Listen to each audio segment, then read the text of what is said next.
Joining us now to break down this leaked opinion is legal analyst who appears on the Law and Crime Network and a former trial and appellate attorney, Dr. Tracy Pearson. Dr. Pearson, thank you so much for joining us. Thank you. It's wonderful to be here. So to start us off, can you explain the difference between what has been leaked versus what an actual opinion is? Yes, that's a great question. An opinion of the U.S. Supreme Court has completed a process involving conferencing, voting, and drafting, and has been reviewed and ultimately finalized by all of the voting justices. That official opinion is then delivered typically orally in court and at a minimum made available to the public. It will also eventually be published in the U.S. reports, which is the record of official decisions of the court.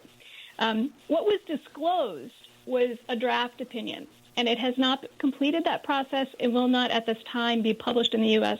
reports. But if I could, I would urge journalists to stop referring to this as a leak and instead as a disclosure. Leak has a character to it that may be unfair, and whomever released this document could arguably be considered to be a whistleblower. A whistleblower is protected by law, a leaker is not, and a whistleblower has a right to disclose information to anyone if this information is not classified or its disclosure is not specifically prohibited by statute. And while the inner workings of the U.S. Supreme Court are secretive, they aren't governed by statute and are by no means classified. Whomever released this opinion may, in fact, be protected under various whistleblowing laws. Thank you for the note about the disclosure. So breaking that down a little bit more, John Roberts confirmed that it was indeed authentic. How unusual is this to happen? It is an explosive discovery because though there have been instances, it is highly rare. The court has really prided itself on operating in secret, as I said, and very little regulates them, as we've seen with the dust-up with one of the justices involving the January 6th investigation. Whomever decided to disclose this draft opinion probably felt they had no other choice. Now, ironically, in 1973, the Roe decision legalizing abortion was disclosed to a reporter. But because of publication deadlines, it went public before it became a scoop. In the 70s, Tim O'Brien from ABC had maybe 6 scoops on rulings, with the source being believed to be from the print shop in the court. Now, Justice Roberts has requested that the courts martial investigate this circumstance, and we'll probably learn more about who disclosed it. And it shouldn't be too hard to find out. Almost every printer in the country has a unique metadata that prints on documents, and if it's there, it may help us get closer to who released the document. Now, obviously, a lot of this falls on the courts, but is there any way for the Biden administration or Congress to fight or influence the coming decision? Well, Congress can always pass laws. And so if they want, they can pass a law that legalizes abortion. And there is a bill that's pending. It's been passed, I believe, by the House, and it's up to the Senate to take that through the process and for the president to sign it into law. Technically, I suppose the president could issue an executive order, but that would just end up in a fight up to the Supreme Court. And what is the coming fallout of this decision if it does indeed come to pass?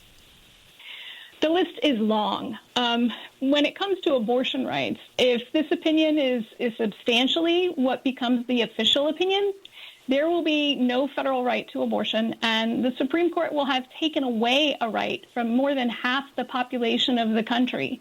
And in my opinion, essentially engaged in discrimination against every female in the United States. The ability to seek an abortion will be left to the states to decide. And in states that recognize women as equal and valued members of society, there will be abortion. And in states that see women as less than, women will have no right to abortion and will potentially be subjected to criminal prosecution. And we see that as a potential in states like Missouri. There are trigger laws that have been passed where right now abortion is legal, but if Roe v. Wade is overruled, then a law springs into effect that will make it illegal and would subject any doctor who performed that abortion to being charged with a Class B felony and suspension and revocation of their license. And get this, would also open the mother up to being charged with conspiracy to commit that felony. Now, that doesn't mean that abortion won't be performed. It just won't be performed legally in states that ban it. And women and girls will seek unsafe options. In some states with these laws, there's no exceptions for rape, incest, or even ectopic pregnancy. We'll see more female deaths by unsafe abortion or suicide, as was the case prior to Roe v. Wade, if we look back at those statistics. Women with means will have the ability to seek abortion out of state, though some states are seeking to make that a crime. Poor women will continue to be poor and probably get poorer. We will have more poor families, more poor single moms, more child neglect, more foster kids, and a poorer quality of life for women. Women's choices and ability to achieve parity in the workforce will be extinguished.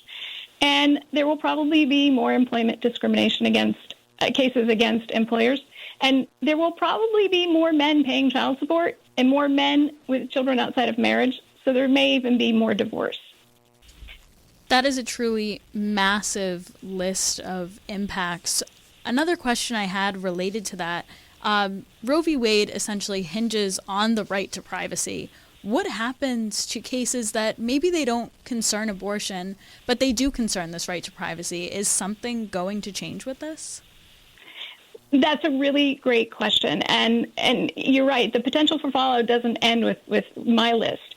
The reasoning in the draft is faulty. It's based on the 10th Amendment, and as you noted, it's to paraphrase that all powers not listed in the Constitution are left to the states, whereas the 9th Amendment that they choose to ignore is understood to mean that all rights that aren't listed are not intended to be the only federal rights that one has. So what that means, to break it all down, is that anything founded on the 10th Amendment, like the right to privacy founded on Griswold v. Connecticut, a case that is the base of many rights, like marital privacy, same-sex marriage, to contraception, to interracial marriage under Loving v. Virginia, and more, are subject to reversal if Roe is subject to reversal based on their inane analysis.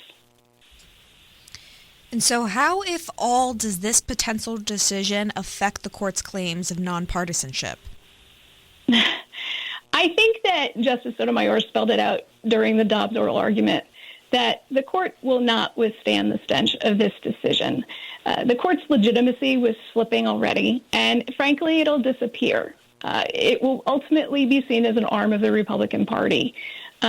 Overturning Roe overturns not one case, but multiple cases, and it's been a goal since 1973 for the Republicans to overturn Roe. Frankly, in my view, it's the only platform position that the public knows. And by refusing to allow President Obama to exercise the right to put a justice on the Supreme Court, they packed the court with enough justices to make abortion illegal, succeeding in that goal.